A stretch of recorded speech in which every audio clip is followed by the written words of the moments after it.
챕터 2 회선 계통 합격을 다지는 예상 문제를 시작하도록 하겠습니다. 첫 번째 문제입니다. 50개의 중계선으로 5얼랑의 호량을 운반하였다면 이 중계선의 효율은 몇 %인가?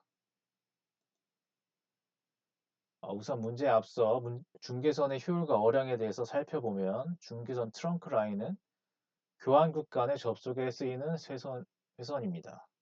어랑은 트래픽 이동 찬시라인 덴마크 수학자 AK 어랑의 이름에서 유래되었고 통화량에 대한 단위를 말합니다. 하나의 회선을 1시간 동안 계속 점유한 통화량을 말합니다.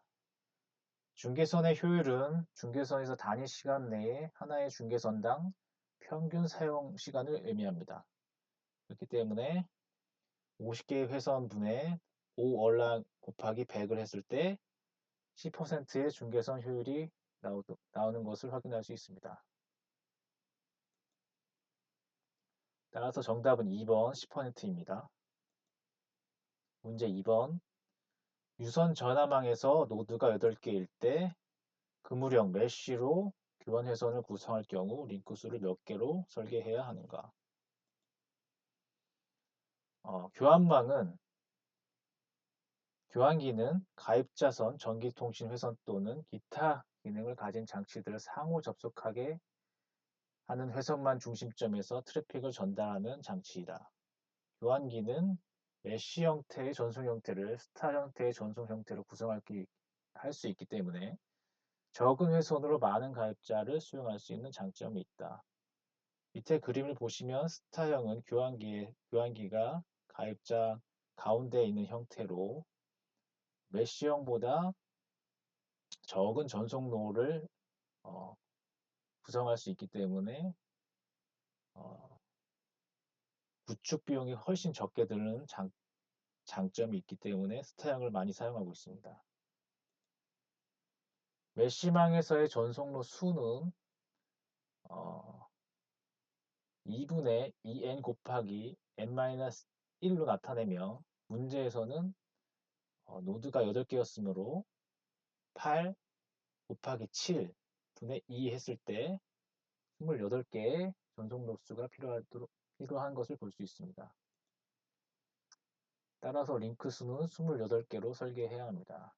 정답은 4번입니다. 문제 3번. VoIP 기술의 특징을 설명한 것으로 옳은 것은? 보기 1번 PSTN에 비해 요금이 고가이다. 2번 이미 구축된 인터넷 장비를 활용함으로써 구축 비용이 상대적으로 적게 들어간다. 3번 인터넷과 연계된 다양한 부가 서비스 기능이 제한된다. 4번 기능 및 동작이 PSTN에 비해 단순하고 보안에 강하다. VoIP 기술은 기존의 PSTN 전화를 IP망을 통하여 사용하게 하는 기술로 음성 신호를 압축, 디지털 신호로 변환하여 패킷 형태로 신호를 전달하는 기술이다. VoIP 특징은 구축 비용, 서비스 비용, 다양한 서비스, 설비 구성과 보안성이 있겠습니다. 구축 비용은 구축된 인터넷 IP 장비를 사용하기 때문에 구축 비용이 저렴한 것이 특징이고 트래픽 전송 기술로 인하여 서비스 비용이 저렴한 것이 두 번째 특징입니다. 인증, 제어, 과금 등에서 장점을 지니며 IP 서비스와 다양하게 조합이 가능하고 기존 PSTN에 비해서 구성이 복잡하나 IP 적용을 통해서 해킹 기법에 취약한 특징을 가지고 있습니다.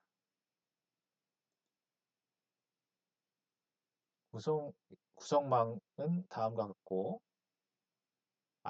VoIP의 구성 요소로서는 게이트 키퍼, 게이트웨이, 단말로 구성이 되는데 게이트 키퍼는 게이트웨이와 서비스 관리 등 제어 인증을 기능을 수행하고 게이트웨이는 PSTN 등 인터넷과 연동된 망과의 신호 변환 역할을 수행합니다. 단말은 기존에 우리가 사용하는 단말로서 IP 전화기를 의미합니다. 기존의 PSTN과 VIP를 비교했을 때 일반 전화 PSTN은 회선이 아날로그나 디지털 방식을 구축했으나 VoIP 방식으로는 디지털만 회선이 구성이 되고 일반 전화에서는 국선 교환기가 풀어있지만 VoIP 방식에서는 게이트키퍼로 적용이 돼서 한 대의 키퍼를 통해서 전 지역이 커버가 가능하지만 일반 전화는 가입자 수만큼 포트가 필요하기 때문에 VoIP가 훨씬 경제적입니다. 교환 방식으로는 일반 회선 전화는 회선 교환 방식을 사용하고 VoIP는 패킷 교환 방식을 사용합니다. 일반 전화는 자체 서비스를 적용하지만 VoIP는 PSTN to VIP, VoIP to PSTN 등의 응용 서비스가 가능한 것이 특징이고 마지막으로 일반 전화는 통화 품질 및 안정성이 뛰어나다는 것이 특징이지만 VoIP는 저가의 통화료 및 연동성이 일반 전화에 비해서 좋습니다. 따라서 정답은 2번 이미 구축된 인터넷 장비를 활용함으로써 구축 비용이 상대적으로 적게 들어간다. 문제 4번 다음 중 이동전화 단말기 모바일 스테이션 구성 요소의 설명으로 옳은 것은 1번 제어 장치 전화기의 지능을 제어하고 영상 신호를 음성 신호로 변경해 준다. 2번 통화로부 수신된 전기 신호를 음성 신호로 변환시키고 음성 신호를 전기 신호로 변환시켜 송신한다. 3번 무선 송수신기 전파된 신호를 유선 통신 방식으로 가능하게 송신기와 수신기를 사용한다. 4번 안테나 광신호를 송수신하는 기능을 수행한다. 이동통신은 사용자가 단말기를 통해 음성이나 영상 데이터 등을 장소에 구애받지 않고 통신할 수 있도록 이동성이 부여된 통신 체계를 말합니다. 이동통신 시스템은 전화 교환국, 기지국, 이동국, 단말 등으로 구성되어 있습니다. 이동국 이동국의 정의는 가입자에게 이동 중에도 통신 서비스를 제공하는 단말 장치를 의미하고 이동국의 구성으로는 제어장치, 무선 송수신기, 안테나가 있는데 제어장치는 전화기의 기능을 제어하고 전기적인 신호를 음성 신호로 변경해주는 역할을 수행합니다. 무선 송수신기는 전파된 신호를 무선 통신 방식으로 가능하게 송신기와 수신기를 사용합니다. 안테나는 우리가 알다시피 전파를 송수신하는 기능을 수행합니다. 이동국의 기능은 음성, 영상, 데이터 등의 신호 전송과 다이얼링 기능을 수행합니다. 다음으로 기지국인데요. 기지국은 이동국 단말기와 무선 통신을 수행해서 이동전화 교환국을 연결하는 기능을 수행합니다. 기지국의 구성으로는 제어장치, 무선 송수신기, 안테나, 데이터 터미널이 있는데 이동국과 마찬가지로 제어장치는 기지국의 기능을 제어하고 전기적인 신호를 음성 신호로 변경하는 역할을 수행합니다. 무선 송수신기는 전파된 신호를 무선 통신 방식으로 가능하게 송신기와 수신기를 사용하며 안테나는 전파를 송수신하는 기능을 수행합니다. 데이터 터미널은 기지국에서의 무선 신호를 데이터 형식으로 변환하는 역할을 수행합니다. 기지국의 기능은 통화 채널 지정, 전환, 감시 기능의 역할을 수행합니다. 이동통신 단말기의 위치 기능을 가지고 또한 이동통신 단말기로부터 수신 신호 세기 측정을 수행합니다. 이동전화 단말기 모바일 스테이션의 구성 요소를 살펴보도록 하겠습니다. 제어장치, 통화로부, 무선 송수신기, 안테나로 구성되어 있으며 제어장치는 전화기의 기능을 제어하고 전기적인 신호를 음성 신호로 변경해주는 역할을 하고 통화로부는 수신된 전기 신호를 음성 신호로 변환시키고 음성 신호를 전기 신호로 변환시켜 송신한다. 무선 송수신기는 전파된 신호를 무선 통신 방식으로 가능하게 송수신기를 사용한다. 안테나는 전파를 송수신하는 기능을 수행하는데 문제에서 옳은 것은 2번이 되겠습니다. 통화로부는 수신된 전기 신호를 음성 신호로 변환시키고 음성 신호를 전기 신호로 변환시켜 송신한다. 1번이 틀린 이유는 전화기의 기능을 제어하고 영상 신호를 음성 신호로 변경해 준다라는 것이 틀렸습니다. 음성 신호를 전기 신호로 변경해 주는 것이 제어 장치의 역할이고 3번 같은 경우는 전파된 신호를 유선 통신 방식이 아닌 무선 통신 방식으로 가능하게 송신기와 수신기를 사용하는 역할을 수행하고 안테나 같은 경우는 광신호가 아닌 전파 신호를 송수신하는 기능을 수행하기 때문에 틀린 정답이 되겠습니다. 문제 5번입니다. 다음 중 이동통신 시스템의 구성 중 기지국의 주요 기능으로 옳은 것은 1번 통화 채널 지정, 전환, 감시 기능 2번 이동통신 단말기의 배터리 확인 기능 3번 통화의 절체 및 통화로 관리 기능 4번 이동통신 단말기의 어플리케이션 관리 앞서 살펴본 것과 같이 기지국의 기능은 통화 채널 지정, 전환, 감시 기능의 역할을 수행하고 이동통신 단말기의 위치 확인 기능을 가지며 이동통신 단말기로부터 수신 신호 세기를 측정을 수행합니다. 통화의 절체 및 통화로 관리 기능은 이동전화 교환국에서 수행합니다. 따라서 정답은 1번 통화 채널 지정, 전환, 감시 기능이 되겠습니다.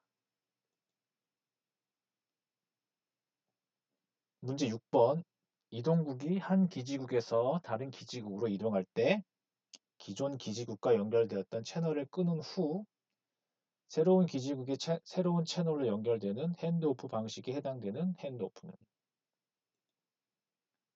우선 핸드오프의 정의를 살펴보면 무선 단말이 접속되어 있는 무선 랜의 AP 혹은 이동통신망의 기지국에서 다른 AP나 기지국으로 접속을 바꾸는 것을 의미합니다.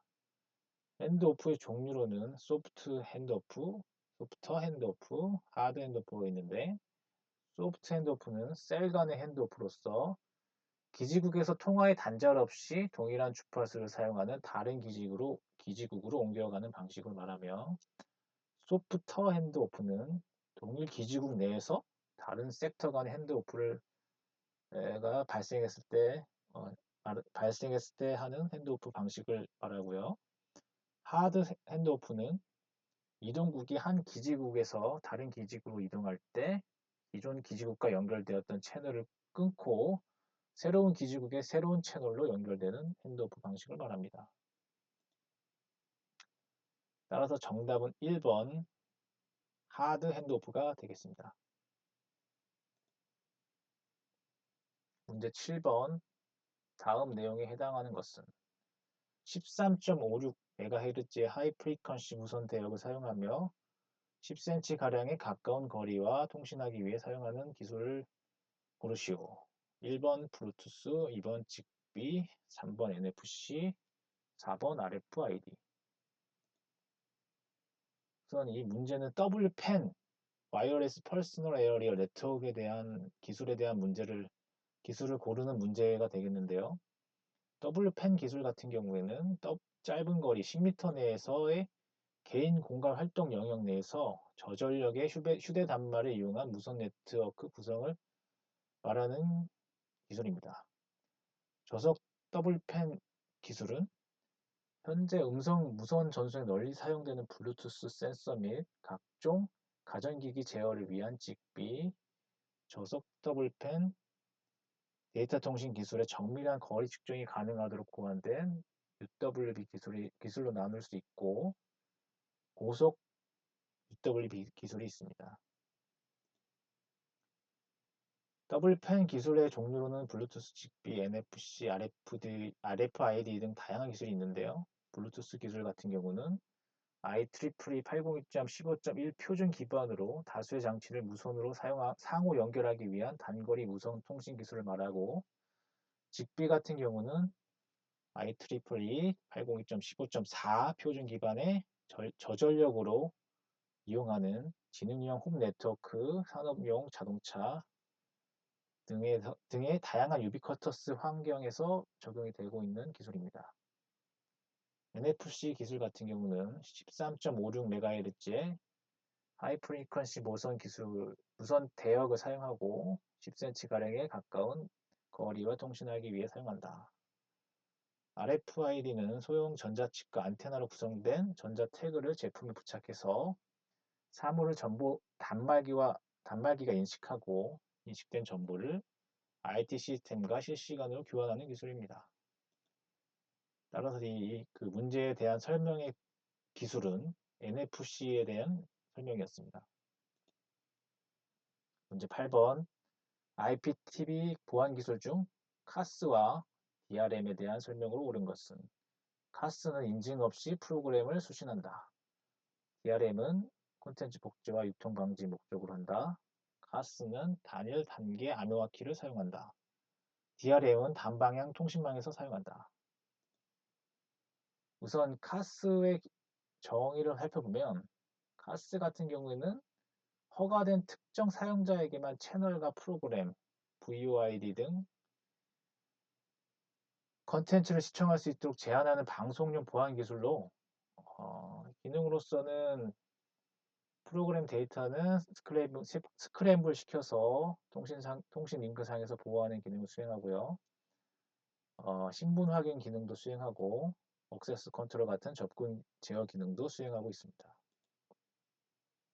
카스의 핵심 기술로는 스크램블링, 디스크램블링, 스크램블링의 안전도가 있는데 스크램블링 기술 같은 경우에는 원래 신호에 변형을 가해서 다양하게 섞인 즉 스크램블된 형태의 신호를 수신 권한이 없는 수신자는 시청할 수 없도록 하는 원리인데 신호의 종류에 따라서 신호의 형태에 따라서 스크램블링 방식이 달라지는 형태를 가지고 있습니다. 디스크램블링 방식 같은 경우는 기존에 스크램블링 했던 신호를 원래 신호로 복원하는 기술입니다. 컨트롤 워드라는 제어 단어를 통해서 암호화키를 가진 수신지들만 디스크램블된 프로그램의 시청이 가능하고요. 이런 디스크램블 방식에서 디지털 방식이 아날로그 방식보다 신호의 질을 손상시키지 않으면서도 더 간단한 형태를 띠고 있습니다. 스크램블링의 안전도는 스크램블링과 디스크램블링을 하는 과정에서 암호화키로 사용되는 제어 단어의 안전도에 의존하고 불법 도청하는 공격 대상에서 피하기 위해서 컨트롤 워드, 즉 제어 단어는 충분히 길어야 하고 자주 변경해야 되는 조건이 있습니다. DRM은 콘텐츠를 암호화한 후에 배포하고 그 다음에 인증된 사용자만 사용하고 무단 복제 시에 인증되지 않은 사용자는 사용할 수 없도록 제어하는 기술입니다. 콘텐츠를 암호화해서 정해진 조건을 충족하지 않으면 콘텐츠를 사용할 수 없도록 하고 복제는 허용하되 파일을 사용하는 사용자 모두가 사전에 정해진 조건을 만족해야만 이용할 수가 있습니다. 따라서 디지털 콘텐츠의 저작권에 대한 관리가 가능한 특징을 가지고 있습니다. DRM의 핵심 요소로는 콘텐츠 사용자 라이선스가 있는데 콘텐츠는 라이선스가 없는 사용자가 쉽게 원본 콘텐츠에 접근할 수 없도록 하는 강력한 보호 조치를 하는 것이고 사용자는 라이선스를 적용한 후에 콘텐츠의 보호 장치를 풀고 이를 사용할 수 있도록 해주는 기능을 가져야 될 것이고 라이선스의 내용에 따라서 콘텐츠 사용의 범위를 통제하는 기능을 갖고 있습니다. 라이선스는 콘텐츠 보호 장치를 해제할 수 있는 방법으로 사용 범위에 대한 정보들을 사용자에게 안전하게 전달할 수 있는 기능을 말합니다. 카스와 DRM의 비교를 살펴보면 카스는 적용 목적이 불법 사용자가 접근하는 것을 방지하는 것이고 DRM은 컨텐츠가 불법 사용되는 것을 차단하는 것을 목적으로 갖고 있습니다. 카스는 저작권의 사전 관리를 하지만 카스와 DRM은 저작권의 사전 관리가 동일하게 적용되고 카스의 요소 기술은 스크럼블 기술, 디스크램블 기술, 다단계 암호화기 기술이 필요하고 DRM 기술 같은 경우에는 암호화 및 키 관리 기술이 필요합니다. 카스는 위성 TV나 케이블 TV에 적용되고 주로 DRM은 VOD나 우리가 자주 사용하고 있는 엑셀이나 한글 같은 문서 파일 암호화에 적용되고 있습니다. 따라서 정답은 2번 DRM은 콘텐츠 복제와 유통 방지를 목적으로 한다가 맞는 정답입니다. 문제 9번 다음 중 IPTV의 특징으로 옳은 것은? 보기 1번 입력 장치로 주로 키보드를 사용한다. 2번 네트워크로 방송 폐쇄형 IP망이다. 3번 전송 방식은 유니캐스트 다채널 방송 형태이다. 4번 단방향 통신형 서비스를 제공한다.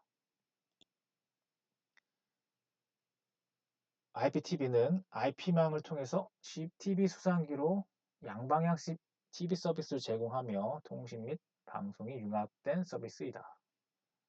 기존의 인터넷 TV와 IPTV를 비교를 해보면 인터넷 TV 같은 경우에는 입력 장치가 키보드이지만 IPTV는 리모컨으로도 입력 및 제어가 가능하다.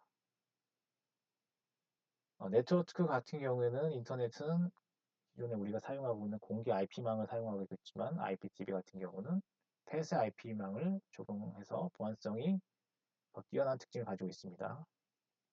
전송 방식으로는 인터넷 TV 같은 경우는 유니캐스트, IPTV는 멀티캐스트, 그리고 인터넷 TV 같은 경우는 대상이 전 세계 인터넷 사용자를 대상으로 하지만 IPTV는 허가된 사용자, 가입자를 대상으로 하는 서비스입니다.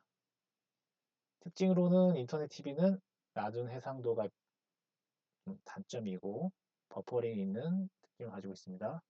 IPTV는 사용자가 있는 대신에 QoS를 보장하고 그렇기 때문에 높은 해상도가 있어 안정적으로 서비스가 되는 것이 특징입니다.